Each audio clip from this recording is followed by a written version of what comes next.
The drums were loud, the cameras were bright, and the crowd at Oshodi stood shoulder to shoulder, waiting for the big moment. Tall banners read, "Jerry Foundation, giving hope where it all began." A red carpet cut through the middle of the open space. At the end of it stood Jerry, handsome, proud, and dressed in a navy blue kaftan with gold embroidery and a bright red Igbo cap. He smiled like a king in his new palace. Then the crowd began to whisper. A thin woman in a tattered blue Ankara dress was walking in, barefoot. Her grey and black hair was messy and fell around her face. She leaned on a wooden walking stick, and her eyes were wet with tears. People moved aside as she came closer. Some shook their heads. Some covered their mouths. Jerry saw her and laughed. He held the microphone and pointed right at the woman. "Look who finally made it," he said, his voice loud across the speakers. "The woman who always wants to disturb my life." Gasps, murmurs, cameras turned. A woman beside Jerry, elegant and cold, leaned in with a tiny smile. Her name was Amanda, his fiancée. She squeezed Jerry's arm like she was proud of him. The woman in blue lifted her face. She was Jerry's mother, Amara. Jerry stretched out his free hand like a show host. "Everyone, this is Amara, the mother who never wanted my happiness." His laugh was sharp. "But today, I'm feeling generous. When a foundation opens, we must hire workers, right?" He paused, enjoying the silence. "The last position we filled is very important." He looked down the list on the podium, then raised his head. "Cleaner. The cleaner will be Amara." The crowd gasped so hard it sounded like a wave. Phones rose higher. A baby started to cry. Amanda's smile deepened. Jerry just laughed again, as if he had told the best joke in Lagos. Amara stood still. Then she did something no one expected. She laughed too. It wasn't loud or bitter. It was soft, like rain on a small roof. She stepped forward, lifted her hand, and asked for the microphone. The master of ceremonies froze. Jerry frowned. Amanda whispered, "Don't give it to her." But the crowd began to chant, "Let her speak, let her speak." The chant grew until it shook the speakers. The microphone was placed in Amara's palm.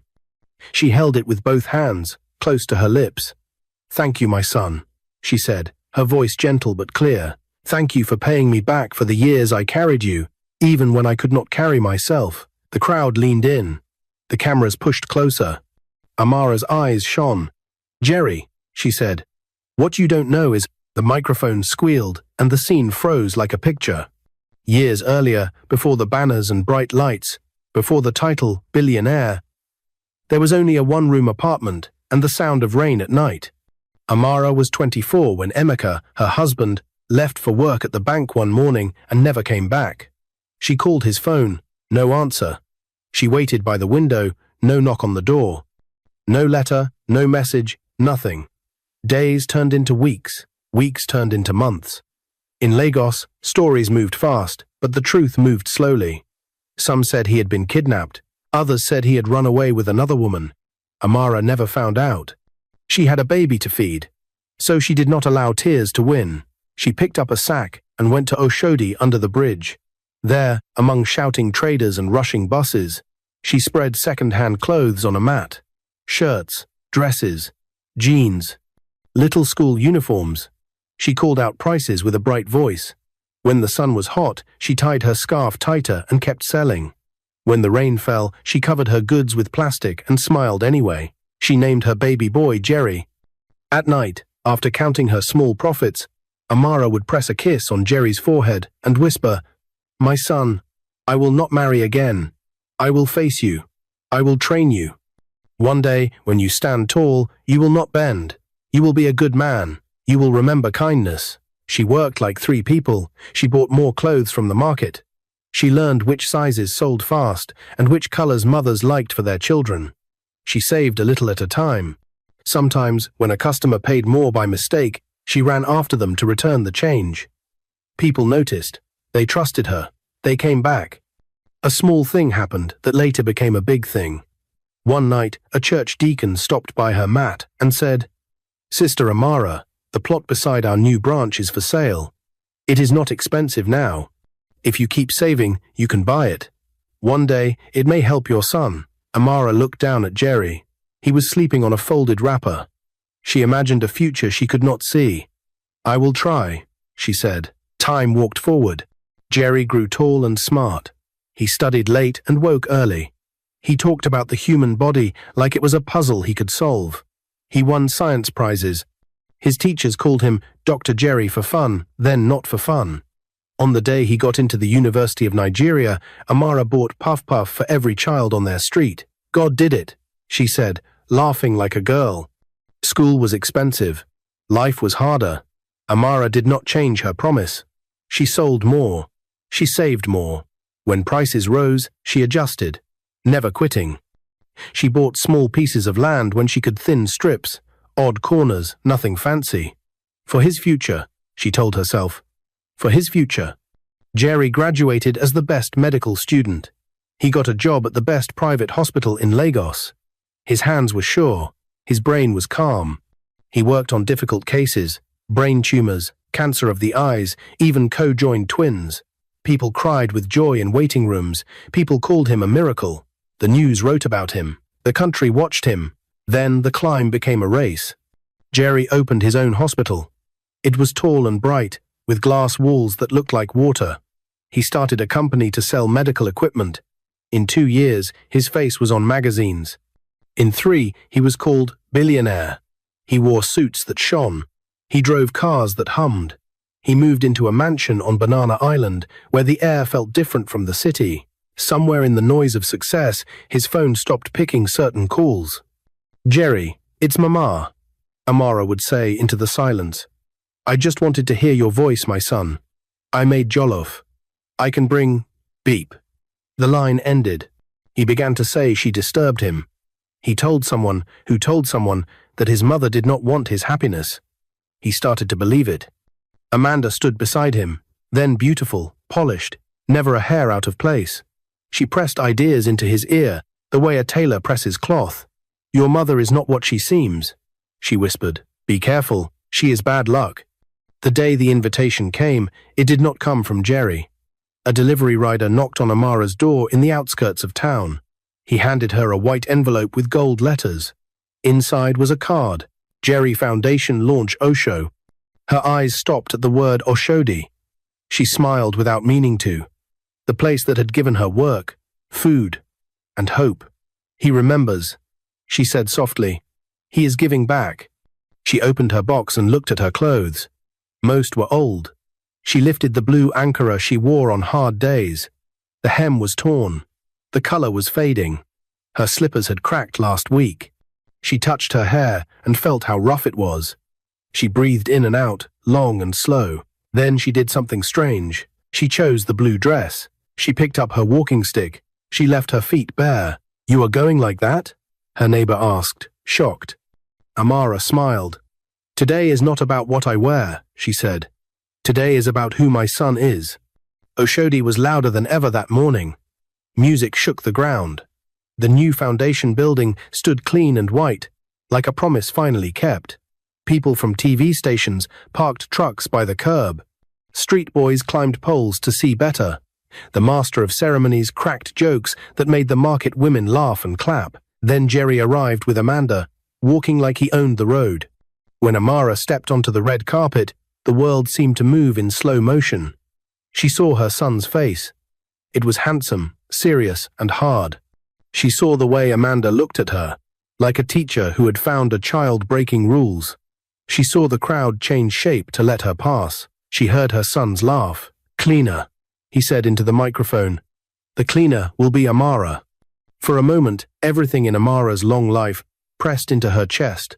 The night Emeka never came home, the first sale under the bridge, the tiny coins she had counted again and again, the land papers she kept in a tin box under her bed, the way Jerry used to fall asleep while reading, mouth open, book on his chest.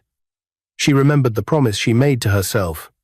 Face your son, train your son.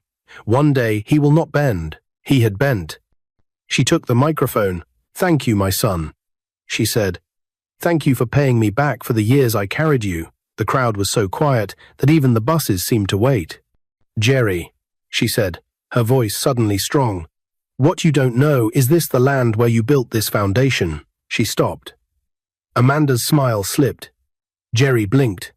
The master of ceremonies reached for the volume knob. Amara lifted her chin. "Belongs to me." The crowd exploded. For a heartbeat, Oshodi held its breath. Amara's words rolled over the crowd like thunder. "The land where you built this foundation," she said into the microphone, "belongs to me." Noise burst out. Some people shouted. Some laughed in surprise.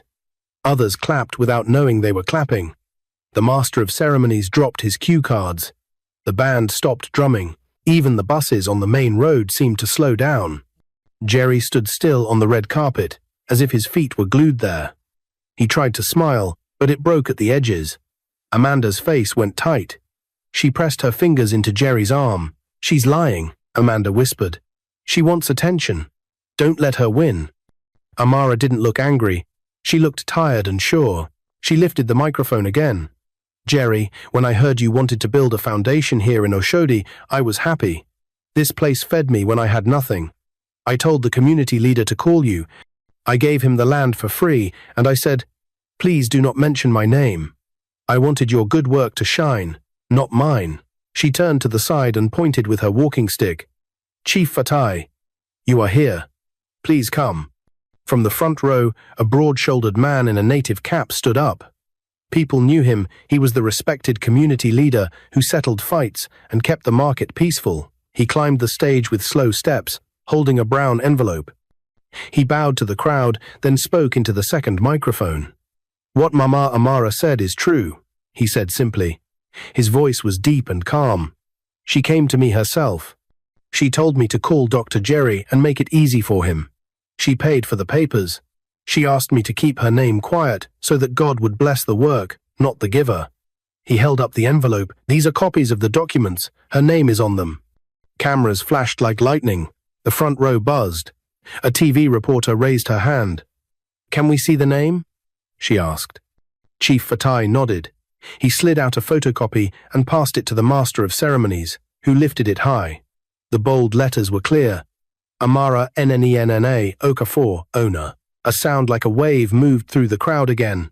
This time the wave was respect. Amanda leaned in closer to Jerry. "It's a trick," she hissed. "We can fight this. Call the lawyer. Call security. Take the mic from her." Jerry didn't move. Amara's voice did not shake. "My son," she said, "it is not only this place. Do you remember the land where your big hospital stands today? The church gave it to you, free of charge, when you needed it. You thanked them many times." She took a breath. "I owned that land too. I gave it to the church and begged them to give it to you, and to hide my name. I wanted you to stand tall." A soft cry came from the second row. An older pastor in a white collar stood up with two other church elders. They walked to the stage, hands raised, not to fight but to agree. The pastor spoke into the microphone. "We testify," he said. "Mama Amara came to us quietly with the title. She told us, 'Give it to the boy. Do not call my name.' We honored her wish." Jerry's hands fell to his sides. He looked at the pastor. He looked at Chief Fatai. He looked at his mother. Amanda tried to laugh, but it felt wrong in the air. "This is drama," she said, waving at the reporters. "Old people love stories. It doesn't mean anything." Amara kept going, each word steady. "I bought many small lands when you were still in school. They were cheap then. I bought them because I had a dream for you. Today, I still have 10 more lands inside this city. Those 10 alone are worth more than everything you think you own, my son. I chose to look poor because that is the life I know. Simple food, simple room, simple peace. But poor is not my name." The market women began to cheer. The men in kaftans nodded. Some of the street boys put their hands on their hearts. They had seen this woman sell clothes in the sun and rain. Now they saw her strength like a bright flag. Jerry's voice finally came, but it was small. "Why? Why didn't you tell me?" Amara's eyes softened. "Because I wanted you to grow without feeling like you owed me the world. I wanted you to be kind by choice, not by debt." Amanda clapped slowly, the sound sharp and cold. "Beautiful speech," she said. "But what kind of mother hides and lets her son think she is nothing? What kind of mother walks in barefoot and messy to embarrass him on his big day? This is not love. This is a game." Amara turned her head and looked at Amanda. There was no hate in her face, only a deep, sad calm. "My daughter," she said, "love is not a game, and truth is not a knife. It is a lamp." Amanda's smile cracked. "Security," she snapped. "End this. Take the microphone. We need to continue the program." 2 security men started toward the stage. Before they could reach, a woman broke from the side of the crowd, elderly, in Ankara, tears on her face. She called out, "Mama Amara, tell them about the day you paid for my son's surgery." Another voice rose, "Tell them how you gave me money to start my pure water business." Another, "Tell them how you bought school books for my twins." The voices stacked on one another like bricks, building a wall of truth that security could not push through. The 2 guards looked at Jerry, waiting for his signal. Jerry did not lift his hand. His eyes were wet now. He looked at his mother, really looked past the tired dress, past the messy hair. He saw the woman who had stood in rain to sell baby shirts so he could have notebooks.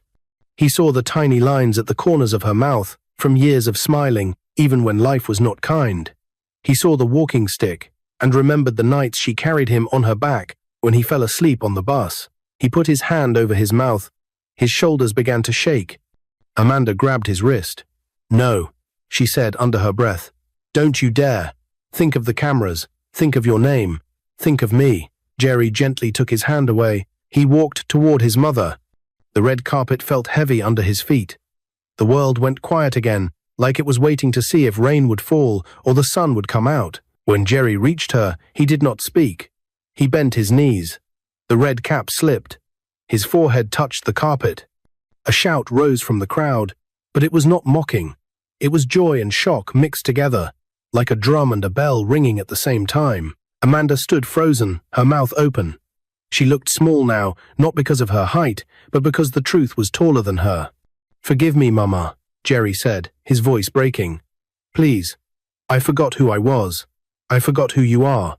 I let lies sit in my heart." Amara's hands shook as she tried to pull him up. "My son, stand. Please stand." He stayed on his knees. Tears dropped from his face to the carpet. The red cap rolled to the side. The master of ceremonies wiped his eyes with his sleeve. The band members stood, holding their drums like gifts they did not know how to give. Amanda took a quick step forward, eyes bright with anger. "Jerry, stop this. You're embarrassing us." "Enough," Jerry said quietly, without looking at her. Amanda's jaw tightened. She looked at the cameras. She forced a smile for them, but her eyes were flames. Amara touched Jerry's head the way she used to when he was a boy. "I forgive you," she whispered. "I forgive you today, and I would forgive you again tomorrow. A mother's heart is a wide road. Walk back on it." He looked up at her through tears. "Thank you, Mama." The cheer that followed rolled all the way down the street. People hugged each other. Strangers shook hands. Men wiped their faces and pretended it was the sun. Women lifted children up so they could see the moment. The pastor clapped slowly, smiling like he had seen a prayer answered right there on the red carpet. For a few seconds, everything was light. Then Amara raised the microphone one more time. "There is one more truth," she said softly, but the words carried far. "It is about your father." The crowd hushed so fast it felt like the wind stopped. Jerry's smile faded. He stood up, eyes searching hers. "My father?" Amara nodded. "Yes. The day he left, what happened? And where he went?" A voice cut through the speakers from the back of the crowd. A man shouted, "Make way! Please make way!" Heads turned, people stepped aside. A thin figure in a faded suit pushed forward, face pale, eyes wide. He stopped at the edge of the red carpet, staring at Amara like he had seen a ghost. The crowd whispered all at once, "Emeka?" For a moment, the entire crowd seemed to forget to breathe. The man on the edge of the red carpet stood frozen, his shoulders hunched slightly as if the weight of the years was pressing them down. His faded grey suit hung loose on his frame. His shoes were worn, the leather cracked. His face was older, lined with deep creases, but there was no mistaking those eyes, dark, alert, and filled with something between fear and longing. Amara's hand tightened around her walking stick. Her lips parted, but no words came out. Jerry's voice was barely above a whisper. "Dad?" A ripple went through the crowd. People craned their necks, murmuring to each other, "I thought he was dead." They said he ran away with another woman. Could it really be him? Emeka took one shaky step forward, then another, until he stood fully on the red carpet. His gaze shifted from Amara's face to Jerry's, and he swallowed hard. "It's me," he said, his voice rough and dry. "It's your father." The cameras turned, flashes exploding. The reporters leaned in, sensing the story was about to take a new twist. Jerry's jaw tightened. "You vanished. You left us with nothing. For years, Mama worked herself to the bone to raise me. Do you know what she went through?" Emeka's eyes glistened. "I know," he said softly. "I've lived with that guilt every single day." Amara's voice cut through, sharper now. "Guilt?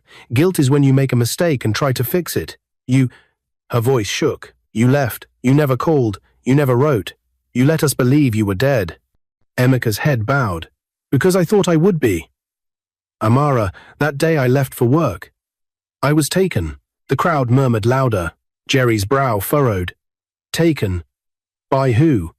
Emeka's hands trembled as he tried to explain. "Men came into the bank that morning. It was a robbery, but not just for money. They had a list of names. I was one of them. I never knew why. They forced me into a car, drove me for hours. I woke up in another state. They kept me for months, no ransom demand, no news of where I was. I thought maybe they'd kill me, but then..." He stopped, eyes darting briefly toward the ground. "Something else happened." "What happened?" Jerry pressed. Emeka's lips trembled. "They let me go. But not here. They left me across the border, in a small town where I knew no one. I had nothing, no phone, no papers. And I couldn't find a way back." Amanda stepped forward, crossing her arms. "What a convenient story. Missing for decades, and suddenly you appear the moment the cameras are on." Some in the crowd murmured in agreement, but others glared at her. Emeka shook his head. "I tried, for years, to make it home. I worked odd jobs, saved little by little. But when I finally got close, I heard rumors that Amara had moved on, that she'd raised Jerry into a man without me. I thought, maybe they didn't need me anymore." Amara's voice was low but full of steel. "And instead of finding out the truth, you stayed away?" "I was ashamed," Emeka admitted, his voice breaking. "I thought if I appeared, you would spit in my face. I thought my son would hate me." Jerry's face was unreadable, but his fists were clenched. "You were right about one thing," he said coldly. "I did hate you. For a long time. Because every night I'd hear Mama cry when she thought I was asleep. I blamed you for every struggle we faced." Emeka took a step closer, desperation in his voice. "Jerry, I don't expect forgiveness. I just want you both to know I never stopped thinking about you." Amanda rolled her eyes and muttered loud enough for the front rows to hear. "Pathetic." But Jerry wasn't looking at her anymore. He was looking at his mother. "Mama," he said quietly. "Did you know? Did you ever hear from him?" Amara's eyes softened, and she hesitated before answering. "Once," she admitted. "About 5 years after you left, a letter came. No return address. It was only 2 lines. 'I'm alive. I'm sorry. I thought it was a cruel prank.' I burned it." Gasps went through the crowd. Emeka closed his eyes, pain etched deep on his face. "That was me. I risked sending it through a driver I met, but I didn't dare put my name on the outside." The tension on the stage was thick. The crowd leaned in as if they could pull the next words out by sheer will. Then, from somewhere near the back, a loud voice shouted, "Tell them the rest, Emeka. Tell them why they took you." Every head turned. A tall, muscular man in a leather jacket pushed through the crowd. His face was unfamiliar to most, but the way Emeka's eyes widened made it clear this man knew more than anyone else here. The man stepped onto the edge of the red carpet, his gaze locked on Emeka. "Or should I tell them for you?" The crowd erupted into a low roar, sensing another shock was coming. Jerry glanced between his parents and the stranger, his pulse pounding. "Who are you?" Jerry demanded. The man smiled faintly. "Let's just say, I was there the day your father disappeared, and I know it wasn't just a robbery." The air seemed to tighten around them. "What do you mean?" Amara asked sharply. The man's eyes darkened. "I mean, your husband knew something. Something about the bank. something that could destroy very powerful people, and those people made sure he vanished. The crowd gasped again. Reporters leaned so far forward, their microphones nearly touched the ground. Jerry's heart pounded. "What are you talking about? What secret?" The man glanced at Emeka. "Should I tell them, or will you?" Emeka's mouth opened, but no sound came. His eyes darted nervously toward Amanda, then to the cameras. Amara's grip tightened on her walking stick. "Emeka," she said in a low, warning tone, "if there's more, say it now." Emeka's lips trembled. "If I say it, none of us will be safe." The crowd reacted with a collective gasp. Jerry took a step forward. "Safe from who?" Before Emeka could answer, a black SUV screeched to a halt at the far end of the street. Its tinted windows glinted under the harsh Lagos sun. The rear door opened slowly. A man in a dark suit stepped out, wearing sunglasses, his expression unreadable. Two more men followed, scanning the crowd. The stranger in the leather jacket smirked. "Looks like they already know we're talking." Amara's heart pounded. She didn't know who these men were, but she could feel danger in the way they moved. The suited man began walking toward the stage. The crowd murmured in panic, and Jerry felt something he hadn't felt in years: fear. The black SUV's engine was still humming when the man in the dark suit reached the red carpet. He moved with a calm, deliberate stride, his polished shoes barely making a sound. The sunglasses hid his eyes, but the air around him was sharp, like a knife wrapped in silk. Two other men followed, their hands tucked inside their jackets. The crowd, sensing something dangerous, stepped back. The chatter died down until only the sound of distant traffic and camera clicks remained. Amara's walking stick pressed harder against the carpet. Jerry instinctively shifted closer to her, even though moments earlier he had humiliated her. The stranger in the leather jacket just folded his arms, watching the suited man approach like he'd been expecting him all along. The man in the suit stopped at the edge of the stage. His voice was low, but it carried. "Dr. Jerry, Madam Amara, Mr. Emeka, it's been a long time." Emeka stiffened. His hands trembled slightly. "I told you. I wanted nothing more to do with this." The man's head tilted. "And yet, here you are, standing in front of cameras, talking about things best forgotten." Jerry's confusion grew. "Who are you? What is going on here?" The man's faint smile didn't reach his lips. "Let's just say, I represent certain interests.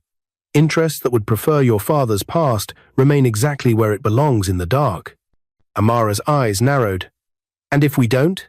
The man glanced at her for a moment, and though his face didn't change, there was something cold in his silence. "It would be unfortunate," he finally said, "for everyone here." The leather jacket man stepped forward, placing himself between the suited man and Jerry's family. "You're not scaring anyone. Not today." The suited man's lips twitched, almost amused. "Still the hero, are we?" He turned back to Emeka. "You've already been warned once. You know what's at stake if you talk." Jerry's voice rose. "Warned about what?" Emeka's shoulders slumped, and his voice was barely above a whisper. "Jerry, the bank I worked for wasn't just a bank. They were laundering money.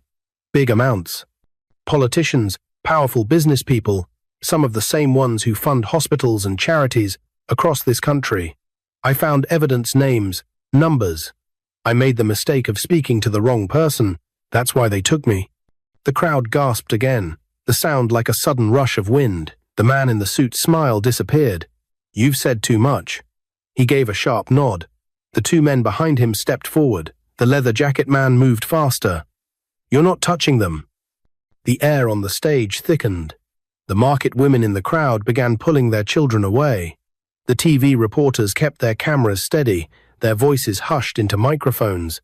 Amanda, who had been silent for a few minutes, suddenly stepped forward with a trembling but calculating voice. "Maybe we can make a deal. I'm sure Jerry and his family want this to end without trouble." Amara shot her a sharp look. "A deal with people like this is just another kind of chain." The suited man ignored Amanda and looked at Jerry. "Doctor, you have influence. You have the trust of the public. Keep your family quiet, and your life remains comfortable. Defy us." And he didn't finish the sentence. He didn't need to. Jerry's fists clenched. "You think you can just walk in here, threaten my mother, threaten my father, And I'll obey? You don't know me. The man in the suit smirked faintly. We know you better than you think. He turned as if to leave, but then paused. By the way, congratulations on your engagement. I hear the wedding is in 2 months. His gaze shifted to Amanda, and there was something in that look, something that made Jerry's stomach twist. Amanda's eyes flickered, but she quickly looked away. Jerry caught it. What was that? Amanda, do you know these people? Amanda froze. Jerry. Before she could finish, the man in the suit interrupted. We'll be in touch. He gave another small nod, and his men followed him back to the SUV. The engine roared, and they were gone as quickly as they had come. The tension lingered like a shadow. The leather jacket man exhaled slowly. They won't stop. They've already let too much slip. Amara touched Jerry's arm. My son, this is bigger than us.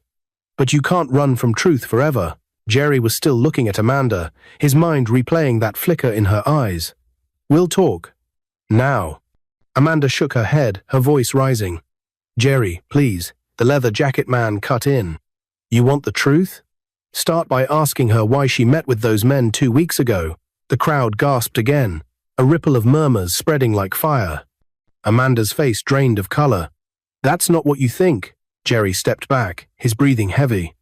Then tell me what it is. Before Amanda could speak, Emeka's phone, an old battered thing, buzzed in his pocket. He pulled it out, frowning. It's unknown number. He hesitated, then answered. The voice on the other end was calm, deep, and chilling. Emeka, you have until midnight to decide if you want your family safe. If you're still in Lagos by sunrise tomorrow, we will come for all of you. Emeka's hand shook as he slowly lowered the phone. What did they say? Jerry demanded. Emeka's eyes moved to his son, to Amara, then to Amanda. We have less than 12 hours. The leather jacket man's jaw tightened. Then we need to get you somewhere safe now. But even as he spoke, the sound of engines revving in the distance grew louder. Not one, not two, but several. Jerry's heart pounded. They're already here, aren't they? The leather jacket man glanced toward the street, then back at the family. Run. The sound of engines grew into a roar. The crowd scattered, pulling carts, grabbing children, leaving half-folded market stalls behind. Women clutched their headscarves, men shoved through the throng, and the once celebratory red carpet became a funnel of panic. 4 black SUVs turned the corner in a tight convoy, engines growling, tires spitting gravel. The vehicles rolled toward the stage like a moving wall, their tinted windows hiding the faces inside. The leather jacket man, sweat now glistening on his forehead, shoved Jerry toward the back of the foundation building. Go! Through the service door. Jerry grabbed Amara's hand. Mama, stay close to me. Amara, her walking stick tapping fast against the ground, kept pace despite the chaos. Emeka was right behind, looking over his shoulder with every other step. Amanda trailed, heels clicking, her voice breaking. Jerry, I didn't. Not now, Jerry barked, dragging her forward. Behind them, shouts erupted. The SUVs screeched to a stop, and doors slammed open. Men in dark clothing spilled out 6, maybe 8. They didn't yell. They didn't push through the crowd. They moved with frightening precision, forming 2 lines as if they had practiced this. They're not ordinary hired muscle, the leather jacket man muttered, glancing back. These are trained. They burst into the service corridor of the foundation building. Fluorescent lights buzzed above. The air smelled of fresh paint and floor polish. Keep moving, the leather jacket man ordered, pushing a heavy metal door that led to the back alley. As soon as the door swung open, the smell of diesel and smoke hit them. A delivery truck was idling there, back doors open. Inside, the man said. It'll take you to a safe house. No questions until we're moving. Jerry hesitated, looking at his father. Do you trust him? Emeka met his eyes. If it's him or them, I trust him. Amanda stepped forward.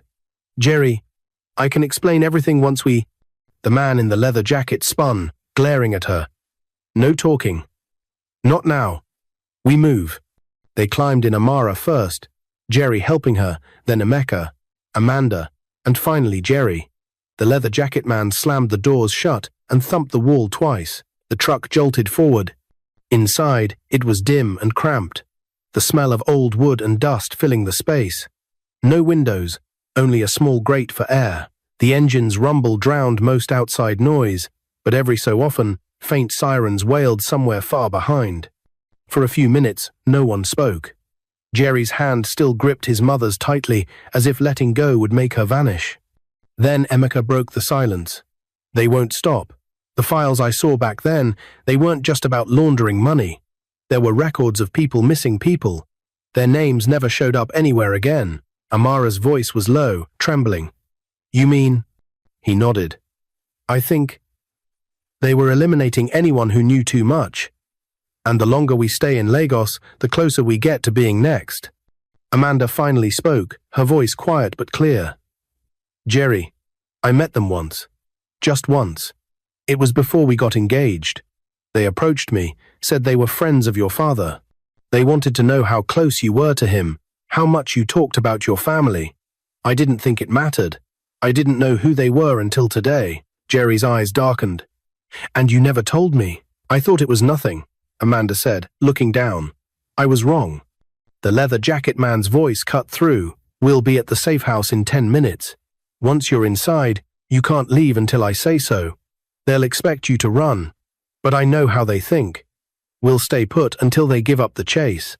Jerry turned to him. You still haven't told us who you are. The man gave a small smirk.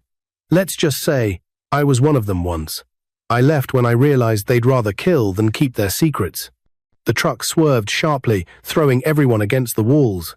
Tires screeched outside. They found us early, the man muttered. From the grate, Jerry could see the flash of headlights closing in. The leather jacket man banged on the cabin wall. Step on it. The driver floored the accelerator, the truck rattling like it might shake apart. Amara closed her eyes and began to pray under her breath. Jerry pulled her closer. The leather jacket man looked at Emeka.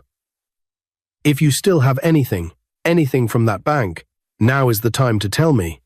Emeka reached into his jacket and pulled out a thin flash drive wrapped in old tape. This is all I could take before they grabbed me. I don't even know if it still works. The man took it, slipping it into his pocket. If this has what I think it has, they'll never stop hunting us.